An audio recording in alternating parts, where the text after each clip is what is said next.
6.2 mm પથરી માત્ર એક દિવસમાં નીકળી ગઈ છે. તો આજે સક્સેસ સ્ટોરીમાં વાત કરવાની છે શબનમબેનની. શબનમબેનની સોનોગ્રાફી 28/2/2026 થયેલી છે, જેમાં 6.2 mm પથરી ડાબી બાજુ પેશાબની નળીમાં છે.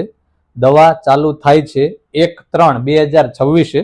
દર્દી સુરતની બહારના છે અને 1/3/2026 ક્લિનિક ઉપર આવે છે અને દવા સ્ટાર્ટ કરીએ છીએ. પછીના જ દિવસે એટલે કે 2/3/2026 આ પથરી નીકળી ગયેલ છે. તો આટલા ઝડપી અમારા ક્લિનિક ઉપર રિઝલ્ટ એકવાર નહીં પણ અનેકવાર આવેલા છે.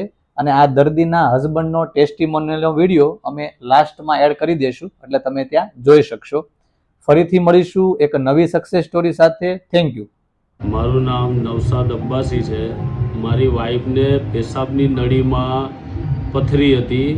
મેં અહીંયા ધામેલિયા ક્લિનિકમાં ડૉક્ટર સાહેબ જોડે મુલાકાત લીધી ને મારી વાઈફને અહીંયા લઈને આવ્યો. સાહેબે દવા આપી, મારી વાઈફને પથરી નીકળી ગઈ. હવે બધું સારું છે.